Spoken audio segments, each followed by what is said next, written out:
what are the trends that are going to reshape how artificial intelligence is going to be used starting from this year onwards, okay, from like 2025 onwards. And to tell a little bit about myself, I actually work as a AI architect for our company as is now. And then other than that, I'm also like a founder of a company called ZEIOS AI. Okay, so that's it for introductions. And like let us jump on to the next slide. Okay, so we will discuss what is the state of artificial intelligence at the moment. So like even back in the year 2021, right, when ChatGPT just came out, so like I would think of that as a floodgate moment. And that was the time when a lot of people in the public started speaking about artificial like intelligence, and it became very common. Like even before that, like a lot of researchers were building machine learning models, but there was no widespread conversation around the topic. So since 2021, a lot has changed, and we will see what is the status quo now, at the moment. So, what is the status quo? What is today's reality? So, we know that artificial intelligence is now a super duper important core component of businesses and public sector operations. So, a lot of companies have already started using it to be able to automate how to deal with mail sent by customers, how to reach out to customers, and in the public sector industry, it's also being used. As a bot for customer services, to do customer service, kind of inquiries. So it has become very pervasive in the business and the public sector. So from 2025, so what is going to happen is artificial intelligence will be transforming how we make choices, right? What is it that we choose to do or do? It'll deal with that, and we will also be like using it to automate processes. So when we think of transforming how we make choices, you can think of like a company's owner, and he has his private artificial intelligence, and he has a conversation with it to be able to choose where he wants to expand into, like what markets he wants to go. To make all those choices, you can make use of artificial intelligence, so it helps with that process. And in terms of day-to-day activities of running a business, we can use it for doing that also. Yep. So that's the introduction of where it stands at the moment in the market. All right. Next, we will have a look at the roadmap for this presentation. So like what is the story that we are going to like follow, and we will actually like begin our journey by looking at five important trends in artificial intelligence. Okay. So the first trend is we'll be looking at agentic artificial intelligence. So what this essentially means is the artificial intelligence will be able to take a user's input, it'll be able to reason over it, make a plan over it, and it'll be able to take an action. Okay. So one good example of that is you want to travel to France. So you tell your artificial intelligence, I want to travel to France, I want to make plans for the trip. What it will do is it will find out the best hotels where you can stay. It will find out the costs, what are the places you can visit in France, and also it will make the bookings and send the information back to you with a travel plan itinerary. Okay, so that is what that is. Next thing we will be looking at is generative AI. So what generative AI means is it is able to make new content. Okay, you can use artificial intelligence to write a book, to draw a picture, and to do stuff like that. So it is able to make content. That is what generative AI means. Once we're done with generative AI, we will move to like multimodal AI. The name sounds complicated, but what it truly means is your artificial intelligence is able to read from multiple like media sources. It can read from text, pictures, sound, and it's able to have more of a context to be able to make decisions. So that is what multimodal artificial intelligence means. Then the next subject we will be looking at is the influence of artificial intelligence on your data. And actually this is a really cool topic. That's because it gives a voice to your data, and actually I've done some kind of experiments on this, and I would really like to share this with the audience. It's something really cool. The last thing we will be looking at is how do you combine artificial intelligence with process automation, right? So we run like businesses and we have some kinds of automations, right? If you get an email, you want to forward it to this person or you want to do this, that. By using artificial intelligence, we can have a more like robust automation process. So that will be the last topic that will be covered. These would be the five trends, and if you want to remember them, you can use this small acronym. It's called magic. So I came up with this and I'm super proud of it. So the M stands for multimodal, A stands for agentic AI, and so on and so forth. So this is going to be our roadmap, and these are the five topics we will be discussing over here. Okay, let's look at the first trend, agentic AI. The terms sound very complicated, but what does it actually mean? Okay, so what it means is this is an autonomous system which is capable of like reasoning, to reason over something, to plan on it, and to act. Okay, and I will repeat the example I gave before. If you want to go to Paris, right, you can tell the artificial intelligence, hey, so I want to go to Paris, so give me a plan, and it will first take the sentence that you send and it'll reason over it to understand what is it that the user wants. That is the reasoning part of it. So the planning part of it would be it'll so now that it knows what you want, it'll start to plan. It'll go search websites, it'll find out which are the best sites you want to see in Paris, and then it'll plan which hotels are super close to where you want to go. It'll plan out the entire travel itineraries, and the final stage is acting. It'll send that over to you. So you as the user can use that to travel to Paris or US or like wherever you want to go to see what you want to see. That is what this does. Okay, that is what it means in a very simple sense. Okay, so what are the key places where this is used? We use this in the public sector, right? If you have government processes, right? If if you go to, yeah. So someone talking. Okay. So if you, okay, I thought someone was talking. Okay, let me get back. So some of the key areas where this is used is you can think of the public sector, right? So you go to a government office and you have to fill out a form. So usually you'll have to go and find a human being and reach out to them if you have any doubts about filling the form. All those things can be taken care of automatically if you have a helpful artificial intelligence that is seeing when you fill out the form. It'll be able to guide you.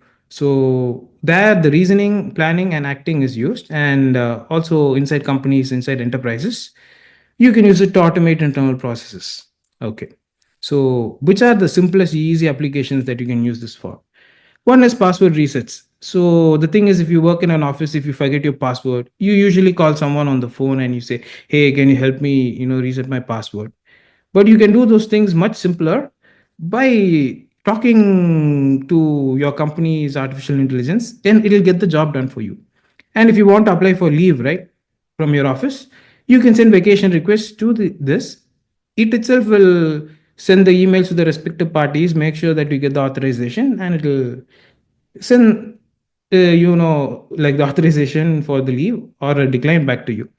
And the last thing is you can use it for doing like user interface automations. And actually, this is super important, and I have like a demo on this. So I will show you like what happens in the demo. All right. So the next thing that we will see is a demo on how this particular trend is used now and how it will expand as we go like further down the line. So we will see how agentic AI is used for like UI automations. So let's go there. So what you will see here is a gentleman and he has the task. He needs to take a lot of information from an Excel sheet and he needs to fill it inside a website, okay, inside a form. But if he has to do all the 100 things, it will take a very long time. So he's going to make use of agentic AI, which will take his request, it'll reason over it, make a plan, and do the execution. That is what we will see in the demo. And I just wanted to set the context for that. All right, let's rock and roll. Let's create an AI agent that reads all this Excel data and put it into the employee onboarding form one by one. I open up the Microsoft Power Automate desktop, which is a free Windows 11 application. Here I hit the AI recorder. Now I'm going to record my microphone and everything I do on the screen. Let's click next. Let's pick a screen and a microphone and hit record. Find the path to my desktop. Then use the path to open this Excel file placed on my desktop. Read all the data and transfer it to this form. Transfer all the rows, and after each row, click the Submit Onboarding button. Then I click Done.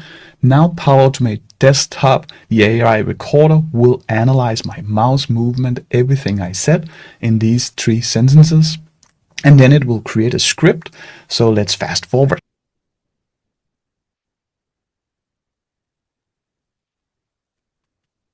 Here we go.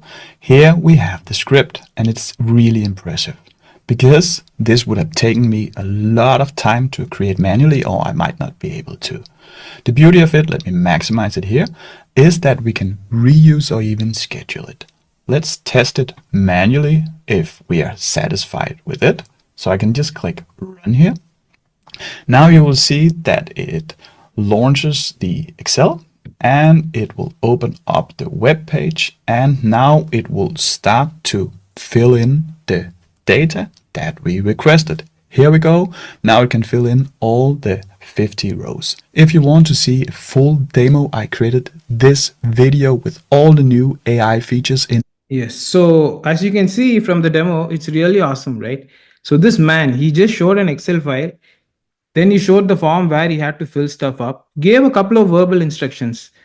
The AI took all of this, reasoned, made a plan, and acted on it. So that is the first trend, and I hope you enjoyed it. I think it's really cool. So, like, if we go more into the future, we will be heading into systems with multiple of these agents, right? They'll work together to accomplish more complex tasks. So that is the first trend, and it's really pretty awesome. All right. So the next trend we will look at is how do you use AI to make new things, draw new images? How do you make new content, right? It's called Gen AI. So what does Gen AI mean? It means you have an AI system which can make new content, maybe new text, new music, new images, and all that. So it all sounds fancy, right? But what does it mean in terms of our, like business? Where can we use this to maximize profit? How can we save on money, and how we can get more profit? So these are the key areas where it will be used a lot. One is content creation, right? You can make diverse media types, and as time goes by, the we may even get, like, movies which are fully made by artificial intelligence. So that's because like the detail and like the realism of what gets generated will go up in time. So that is something very interesting to look forward to. So where can we use this in today's market and in the future? One is marketing. So I've actually gone to a lot of meetings and like met a lot of people, and they have been starting to use these things, especially Gen AI, for a lot of marketing, and especially in social media. If you have a social media, a company, or if you do more work on the social media space, maybe you run a Facebook page, you run an Instagram channel or YouTube, you can make a copy of yourself, right, by using artificial intelligence, and have it appear on the screen and talk on your behalf. It is like you have like a copy of yourself in that world. So that's something really cool, and a few companies have started doing it. So I'm going to show a demo of a product where they're actually doing it, and it's really awesome. Okay, so we will see how Gen AI is used in marketing next. Let's go. Okay. Write your script, choose your avatar, select a voice, and then watch the magic unfold. So as you can see, what this lady said, she just told us to write a script. Then we choose a person, and then we choose a voice, and she says that we can use artificial intelligence to do our marketing. So we will see how that works next. All right. So let's continue with what she says. Okay, pause. Before I show you 3 different AI generated marketing videos for 3 of my clients, let me start from the beginning and explain. Hello and welcome back to my channel. My name is Brittany, and this is a series called AI Business Step by Step, where I show you how to make money using AI generated marketing videos like the ones that I'm about to show you right now. Okay, so she's made a couple of marketing videos, and we will have a look at like one of them. All right, I think it's example 3, and it's really cool. And like, mind you, the entire thing is made by artificial intelligence, and that's really awesome. to see which ones do the best. So this client is also selling an AI service, which is similar to the service that I'm offering. He is helping people use AI videos to market their businesses.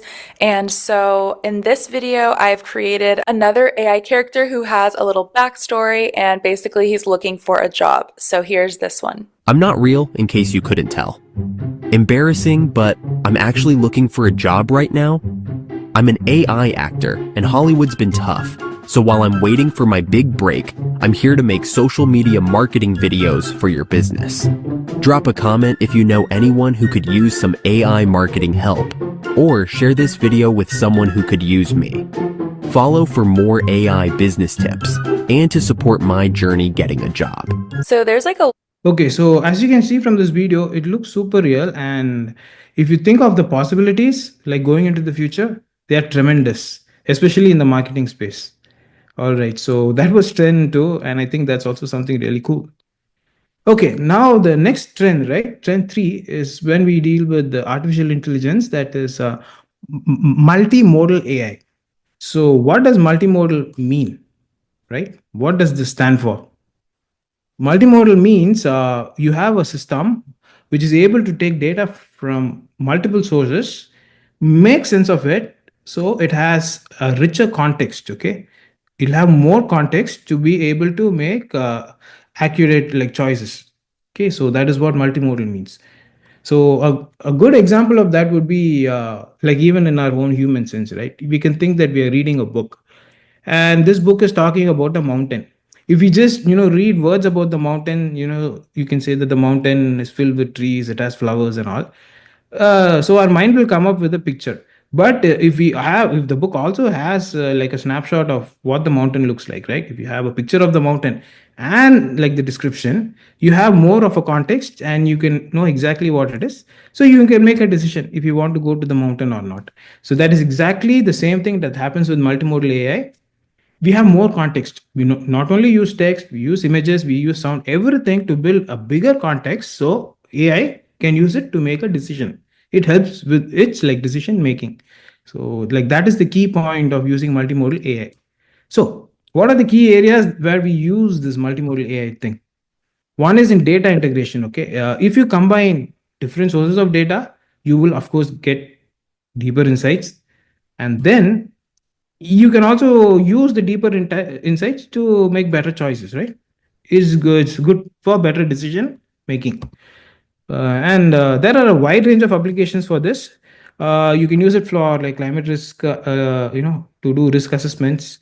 And the next thing, which is the one that I really like, you can also use it for commerce, for shopping. If you have a customer and if you want to improve their like user experience, right, then you can use this a lot. So that's a really cool video, and we will set like a premise for it first. Okay, so multimodal AI, how it can be used to make a decision. Let's have a look at that. So I will set the context for this one. So we have a problem statement. You have a house, and now you want to pick up a piece of art for your house. How do I pick the best artwork for my room? That is the problem statement. Okay, so how do you go about doing that? Using multimodal AI. You have to give it input, right? So it needs input to work on. So we give it the following input data. We send it some images. We send it a picture of the living room where we stay, and we send 4 pieces of art for it to compare with our living room to make a decision which is the best one we can use. Sort of like an interior designer, one can say. But then we also, just giving the pictures is not enough. We also have to give a command, right? We have to tell it, here's what I want you to do. So we give a textual command telling the AI to give recommendations. So as you can see from this input data, we are dealing with two different kinds of media, right? One is images, one is text. So this is like a multimodal scenario. So that's about it. And I just put a pictorial representation of what we are dealing with. We have a living room, picture of the living room. We have 4 pieces of art. Okay, so we will be asking the AI, hey, go and find me the best work of art that I can use in this living room so it looks good. So let's go and see how it happens. We'll go and see like a video demo of how that works. Okay, so I'll just jump to the exact part, where the demo happens. So let me jump over here. I think it might be loud. I'll reduce it to 50%. So let us go and see. I believe it was the third video. Okay. Finally, let's consider an e-commerce use case. Say you have a furniture site and you would like users to upload pictures to get specific recommendations. With Gemini's ability to reason across multiple images, this is a real possibility. Start with a photo of a customer's living room. I'll also supply 4 possible pieces of art that the customer may be interested in. Now, I'll use Gemini to help the customer choose the best option. To get specific product recommendations, I'll ask Gemini 1.5 Pro to explain whether each piece of art would be appropriate for the style of the room. I'll also ask Gemini to rank each of the art pieces. I'll make sure to label each image within the prompt so Gemini has a reference when providing the final description. When I run this cell, you can see that Gemini provides thoughtful and well-reasoned feedback, taking the customer's room into consideration. Okay, so according to this lady, she says that like Gemini was able to give like thoughtful explanations. So we will have a look to see if that is really the fact. Okay, first we will have a look to see like the ranking of how it has set up these art pieces. According to Gemini AI, it says the second piece of art, right? If you look at the very bottom of the screen, it says that is the best picture to use, and then number 2 would be the first piece of art, and the worst performer say among all of them is the piece of art number 4. So we will go back to the list and see if it makes sense. Okay, we will compare the room, compare these suggestions and see if it really made a big difference. Okay, so the first one it suggested was the piece of art number 2, and the worst one is piece of art number 4. So we go back in time, back over here, and we have a look. Does that make sense? And sure enough, what Gemini told us was the best piece of art for your room is this one, the second one. And that actually makes sense because it kind of, blends with the surrounding. If you put this piece on top of this room, it'll look pretty good. And the worst performer it said was 4, right? That makes sense. This has a lot of color. If you put this in this room, it'll really pop out. It'll really pop up and it won't blend well with the room. So you can see in this way, by using like multimodal AI, you use the prompt, you use the pictures, it is able to reason through them and give a very good suggestion. So like this is a very important trend, and I can see this playing out in a lot of areas, even in defense, right? So we can make use of these things, but like that is a topic for another day. Cool. So I hope you're having fun till now. So we'll jump to the next one. Okay. This one, right? So like this one is really cool. Here we are going to study how artificial intelligence has an impact on your data.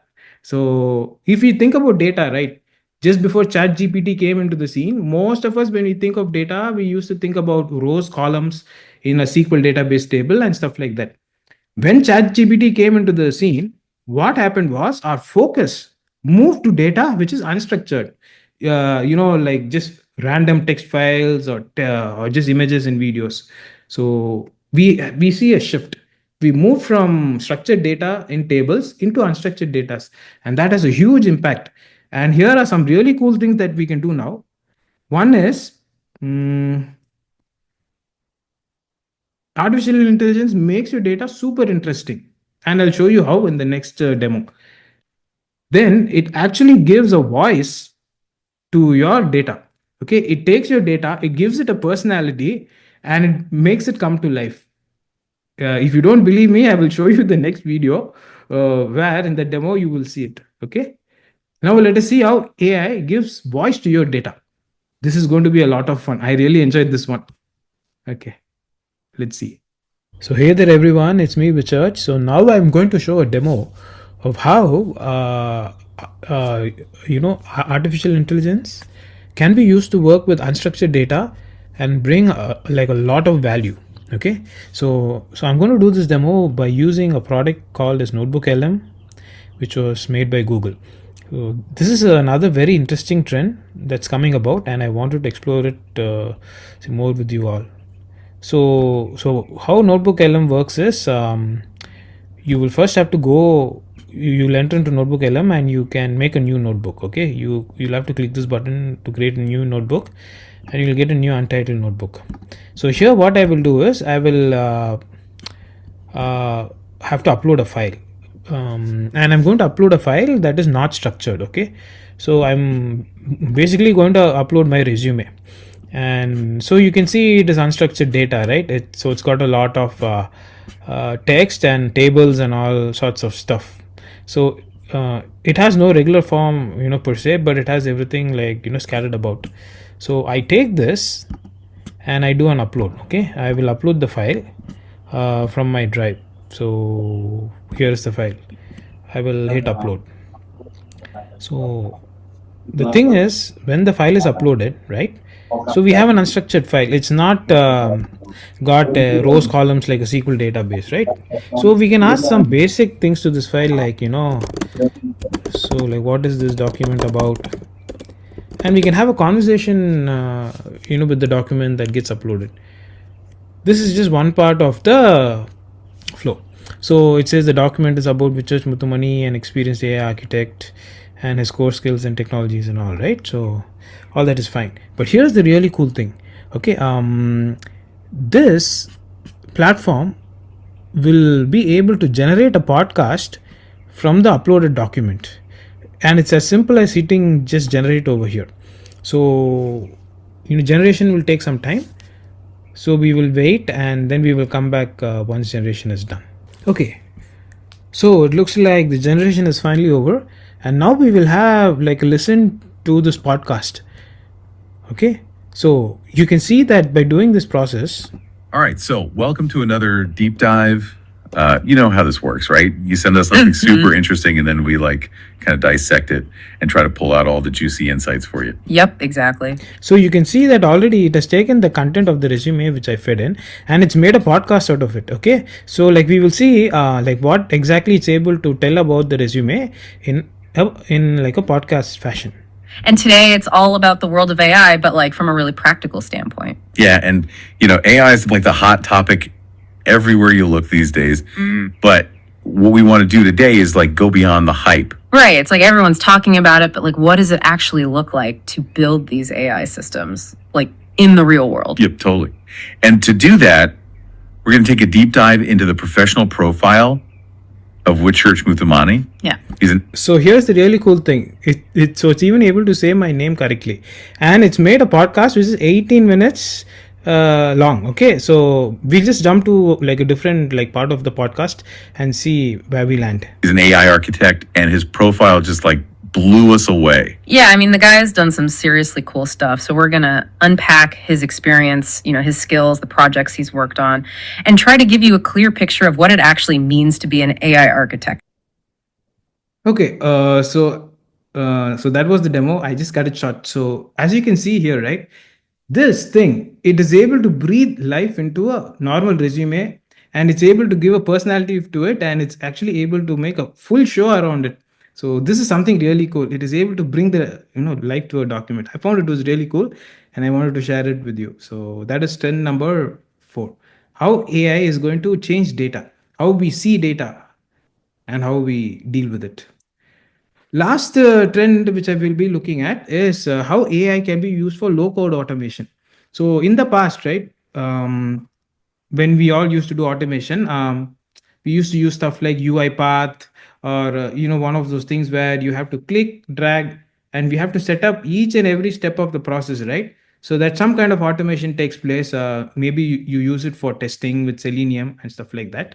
But now with the power of AI, we are able to create a system which is more, which can handle things it has not seen before. So if you go to a new web page, the artificial intelligence should be able to automatically see the web page. You should be able to understand what it's dealing with and run tests, and it has to send the report back. So we can do that, but to do that, one way is to use low code automation, which is to drag and drop different blocks to do actions with the power of AI. So I just wanted to show a product which is actually becoming quite popular now in our field, and it will be a good platform for us to mix with artificial intelligence to drive testing and automation in the future. Okay, so let me start the video. N8N Cloud is a convenient hosted alternative to N8N, our flexible workflow automation tool. Our node-based approach was inspired by solutions in the VFX industry and empower you to automate sophisticated business processes. Let's check it out with a simple example. Okay, so now he's going to play a lot of music, so I stopped it. Let me just lower the volume and see how the automation works. Okay.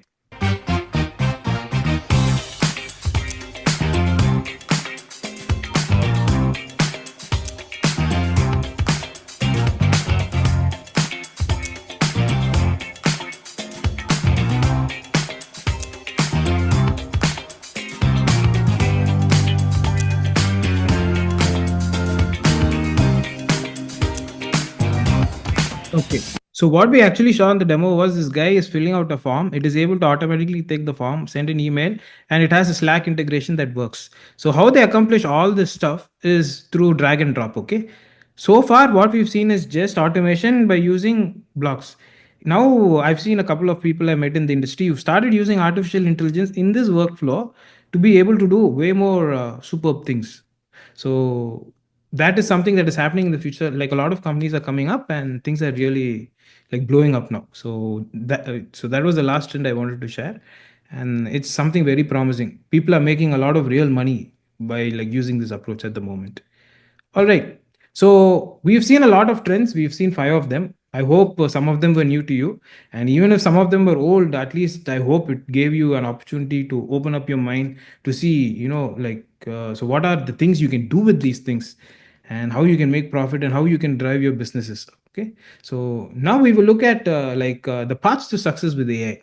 So the first path, which I learned through my experience meeting people was path one is to listen to your audience because they are your best consultants. Okay, so most techie people, we work in a silo and we don't know what the market wants. By going and moving with people who use these tools, we get a better appreciation of what they need. So it is important to listen to your audience.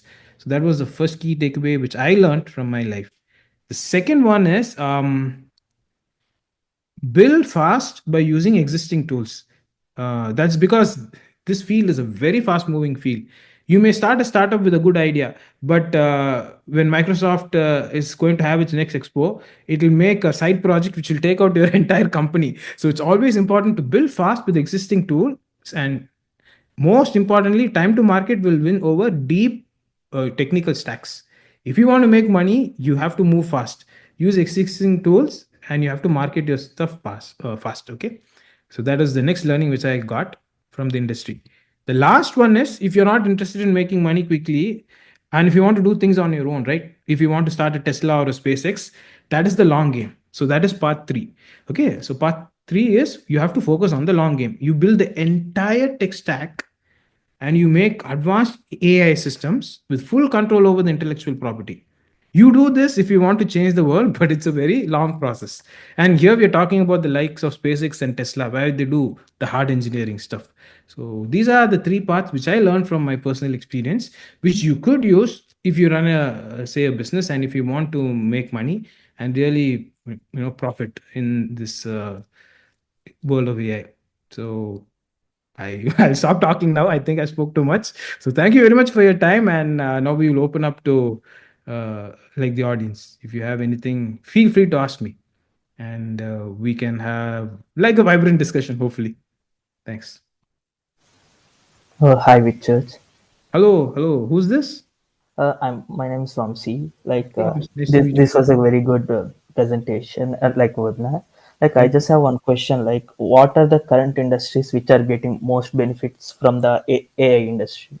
That is a very good question, Vamsi. Actually, I've done a lot of scouting on this, and small and medium businesses, right? At least here in the States, small and medium businesses are actually like benefiting a lot from process automation. So, like drag and drop tools, right? From Trend5 that I showed you, right? The logical Yes. tools. They combine that with the power of artificial intelligence to do a whole lot of things. Actually, today, you won't believe it. I was talking with a guy, like one of the guys in my circle. He was able to snag a very big client. It's called Lifetime Fitness. It's a gym in the US. He is now helping the gym to automate all their sales processes. So, sales and marketing, right? They have these robocallers that call like customers and sell products to them, like gym workout plan or like special classes, right? So in that area, right, it's very useful. Here we're talking about a big company, but there are other lots of smaller companies that want to do some kind of automation, right? For their marketing needs, or if they want to make social media, right? We have a lot of these people on Instagram who are making reels and all sorts of content. So they can actually do more work by having these profiles, right? If they use artificial intelligence, which is going to scan them completely and make a virtual copy of them, they can use the copies to do the work for them. So a lot of stuff is happening in that space, in the marketing space, and in the space of doing all sorts of process automations. So yeah, you're right. So small medium businesses are benefiting too, and like big businesses, like this gyms, right? I'm not talking about tech companies, like gyms and other places. They're actually like taking on all these new technologies to see how they can change the way that they do business and how they can cut costs. It's making a huge impact. And so like this guy I met, he's actually got a very big contract, and everybody was super happy for him and also surprised. Yeah.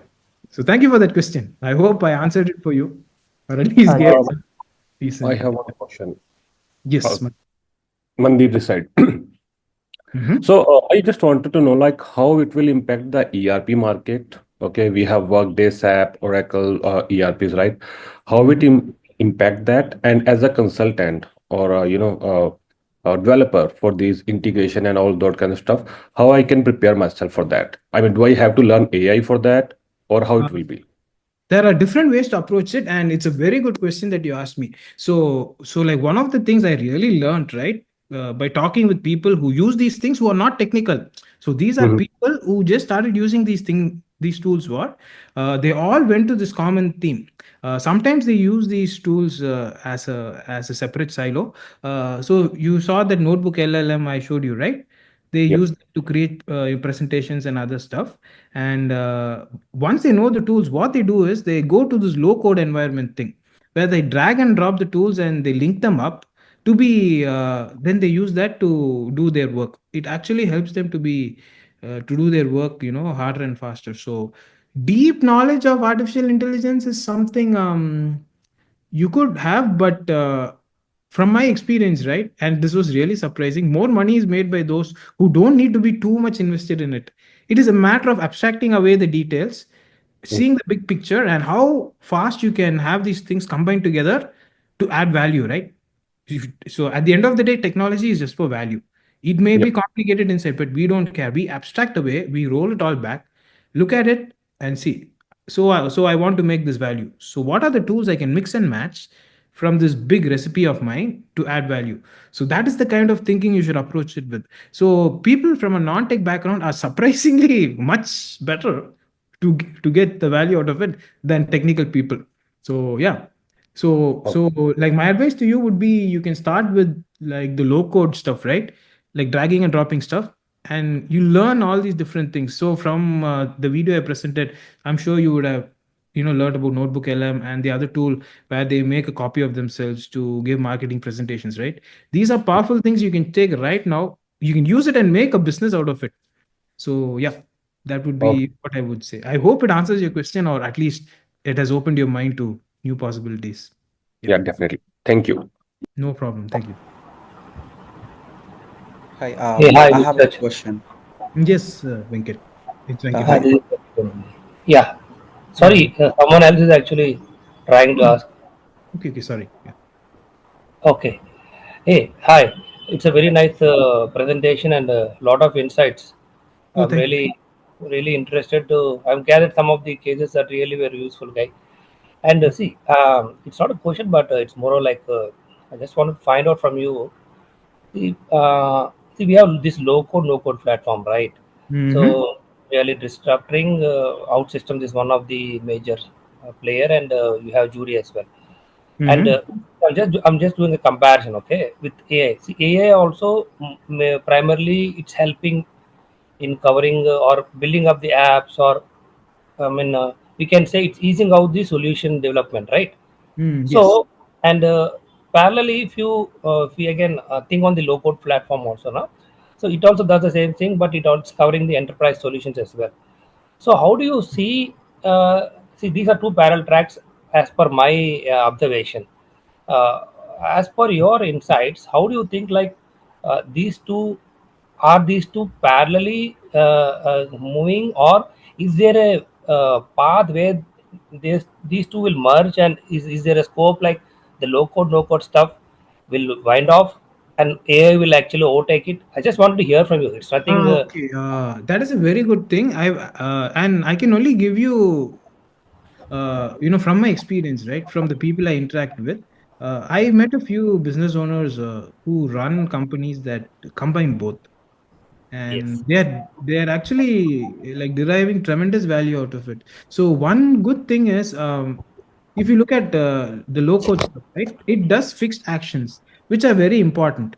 At the moment our artificial intelligence is such that sometimes it makes some choices that are not in line with what we want, right? So from my point of view, at least for now, we will be in a reality where both will work together.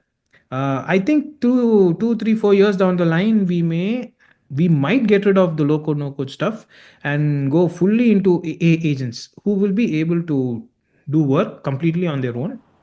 If you give them whatever new problem you give them, they should be able to take it up and do the automation and do the interaction with the various systems and get things done.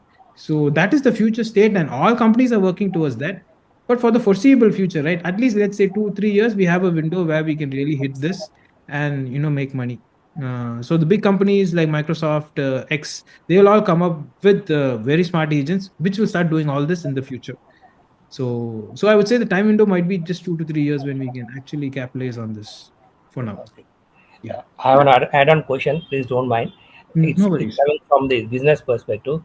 See, Mm-hmm. because recently I met one of the founders of an organization, Hyderabad. So we were having some discussion on this generative AI and all that stuff. So Mm-hmm. we were discussing on how on practice building from AI perspective. So he was actually sharing his insights. So, especially for building up a practice on the AI scale, right, to scale up the AI space. So, how Mm-hmm. do you see? Again, I just wanted to hear from you since you will be speaking. You might have spoken to different guys over there, right?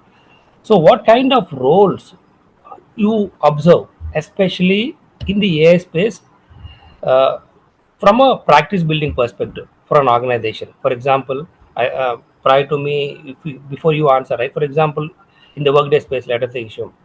We have roles for a security guy.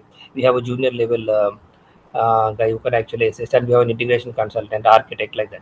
So, from Mm-hmm. the AI perspective, right? What are especially from the practice building perspective, what kind of roles you foresee or available? Because that's a from business perspective, this is very will be very helpful if you can share your. It's only you can share your thoughts. I'm trying to do a lot of research on that stuff as well. From the practice building, actually, the word practice building is kind of new to me. So, No, it, it's very simple. The way I was telling, for example, if you want to build a data practice, right, in an organization, any Mhm. organization. So we have data scientists, we have data architects, and we have ETL guys. Okay, so that's the practice which actually aligns to the data.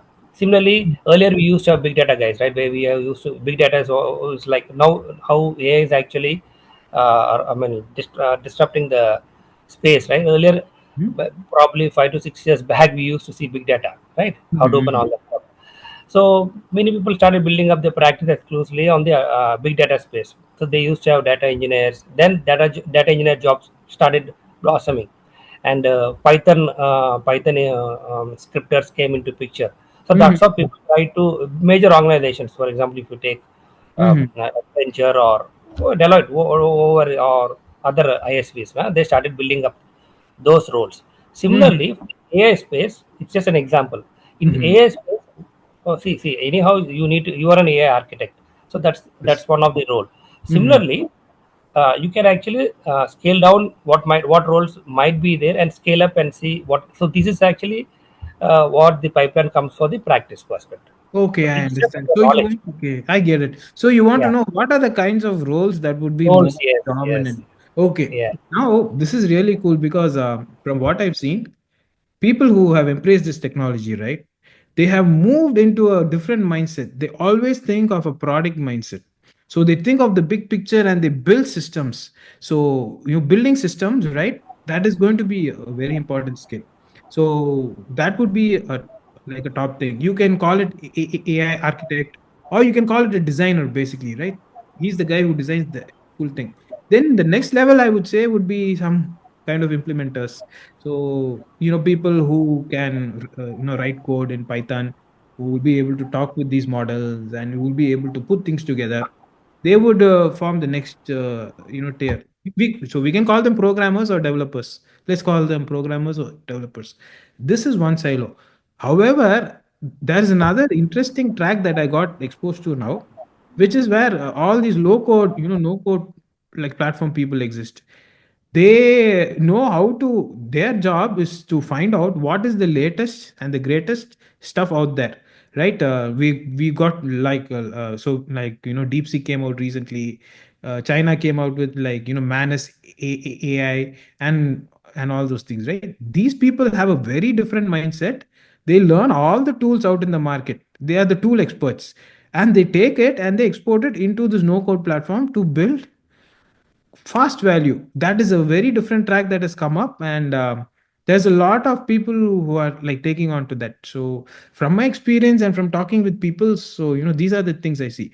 One, you'll have the architect, he will have to design the full system. Then you'll have the implementator who will be a developer, and then on the other parallel track you have people who are super experts with like low code no code stuff, who are able to put all these tools together and build like systems. So it is like a difference in thinking.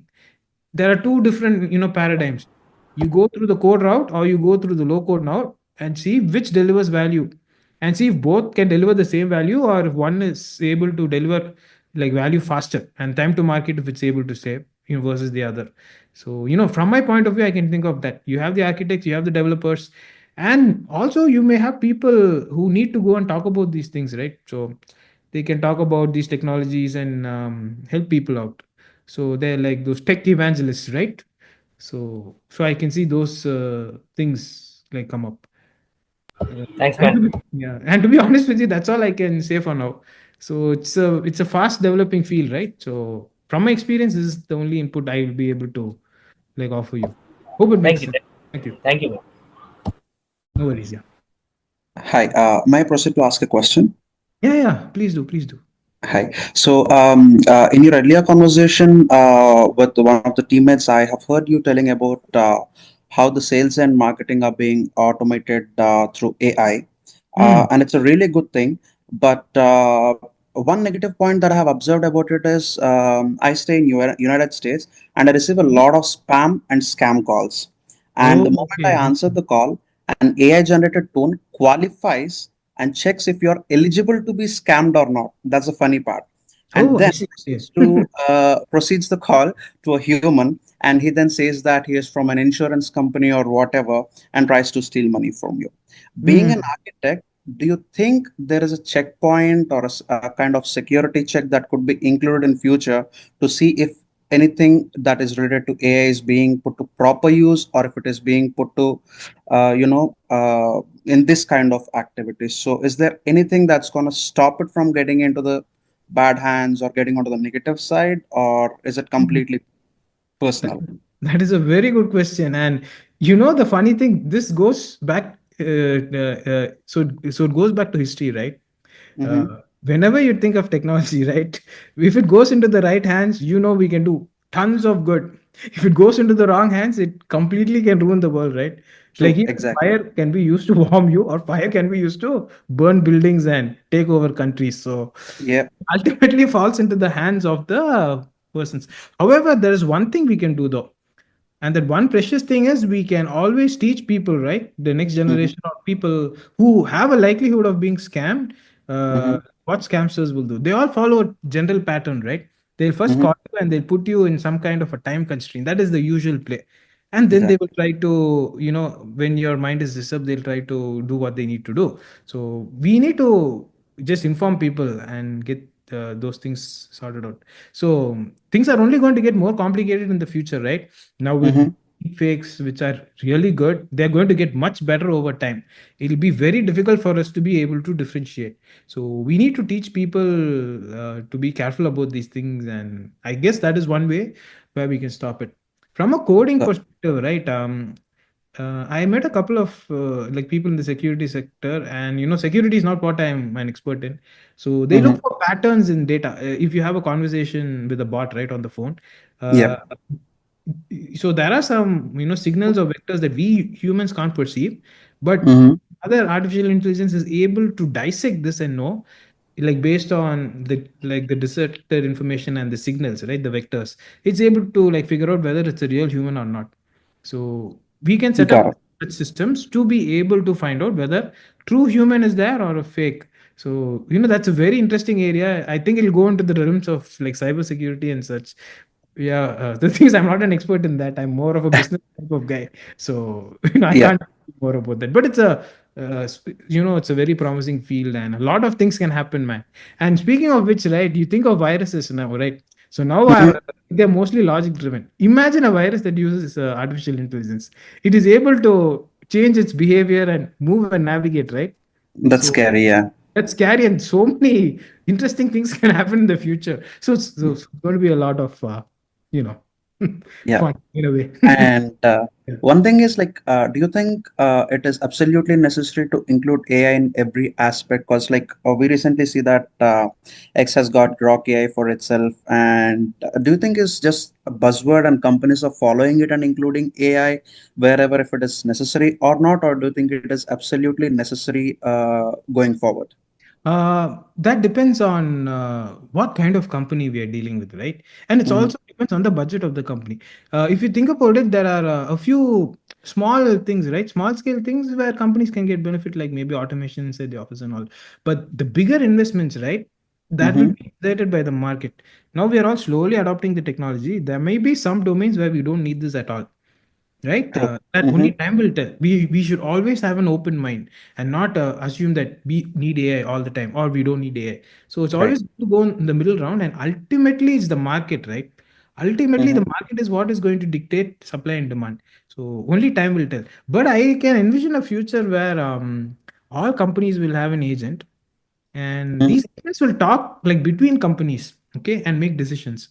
Of course we humans can observe. It's not like we give them free reign over the world, but I think those interesting things can happen in the future, where True. entire companies and departments can have these agents talk and work with each other and collaborate.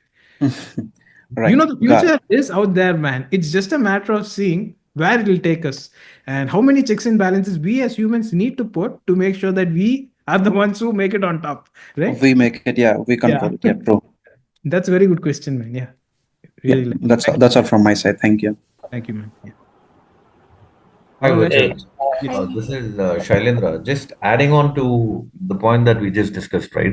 In terms of how do you foresee or envision. But what about industries where they have strict regulatory frameworks or they have pretty tight compliance, like healthcare or finance? How do That's interesting. you, yeah, how do you foresee that kind of an integration with AI? Yes. So that here too, I met some people who are doing like research on that. When you deal with the compliance, right? We need to be able. The important thing is like traceability. When an answer is generated by an AI, we need to know how it generates the answer, right? So we need to put in checks and balances in place, especially in like the response generation space. So like knowledge graphs is one thing that most companies are slowly adopting. That helps us to have a traceability on what is said by the AI, where it's getting the data, Hmm. and if it is logical, and also like a lot of logging is required, right? Each and every step of it has to be observed, and the logs have to be generated. So those things we can use to make sure that things are going as expected, and it also depends on the standards, what the like what the different like like companies are going to set as standards. So now in the research space, there are people who are doing some work with knowledge graphs and using stuff like ontologies to be able to logically dissect and make sure the artificial intelligence does the logical thing. and not go into its own path, right? So all those Yeah. checks and balances are slowly being done. And I know a few people, I talk with them, they do a lot of research in that. But yeah, so to do compliance and traceability, like those technologies have to come in. Correct. How the data is regulated, how each action is taken, how can it be traced back logically? And so full traceability, every step needs to be recorded. So those things will come in the future, and I'm sure governments will set the standard, and like we will have to comply with it, and that especially in healthcare. So Yeah. yeah. But I don't think even JP Morgan or any other finance companies, right? They've kind of adopted to the AI culture. Not yet, right? Nothing yet. I see. Yeah, slow to adopt. Sometimes it's also good instead of jumping in. I Yeah. think the small and medium businesses are like small boats, right? They can navigate quickly. Big Correct. companies are like steamships, so they would take Yeah. a while to change direction. So all the experimentation and all the growth and all the trying and failing fast and succeeding fast is going to happen in the small medium space, and that should hopefully set the narrative for the bigger things to come. Got Yeah, it. Got it. yeah, Thanks, Bachchan. no problem. Yeah. All right. So, any other questions, or are we good? Okay. Yep, sorry, I have one question. Yes, Uh, Puneet. Yeah. so recently you would have heard about this IndusInd Bank issue, right? If you are staying in India, you would have known this. Like they cooked up the books. So what they did, they usually trade with stocks, and if they make profit, they'll show in the books. If they make loss, they'll cook up their books and they'll keep it aside. And recently, there was a correction of around 2,000 crores. It's a big news here. Oh, I So see. how I didn't know do you that. think Okay. AI could fix this kind of issues? It's a major market correction within this bank. Oh, I see. One thing I would say is it's like good with pattern detection. So whenever these changes happen, is there a historical trend? Or the thing is, if there is a way to track the history of the transactions, right? If there's a sudden change or something, we can use it to flag anomalies. But from my point of view, I don't think I'll be able to answer it. There are some cybersecurity guys who will be much more, say, attuned with this, man. So I'm not sure how I can help you. But yeah, we could use AI for that for sure, because it's very good with pattern recognition. If you send the right signals, right? If it can track the signals and know if something is off from what is norm, maybe that can be used to take care of these things. But personally, from my limited knowledge of the space, I don't know if I'd be able to give a more concrete answer. I'm sorry, man. I hope it's okay. Thank you. Yeah. So it looks like we have 3 more minutes left. So my moderator told me 3 more minutes left. So that's it. So and one thing is, I want to thank you all for showing up and asking all these questions. So that shows that people like. So that shows at least people got some value out of this presentation, and I hope it opened your minds. All right. So thank you very much, and yeah, that's it. So I'll ask the moderator. So moderator, so can we like close the meeting or what? Okay. Thank you, Richard. Thank you so much. It was very informative and very nice session. Thank you so much. No And thanks problem. for everyone for joining this. All right. Take care. Huh? Have a good day, everybody. Bye. You too, Bachchan. Thank you. Bye bye. Thanks a lot. Bye. Thank you all.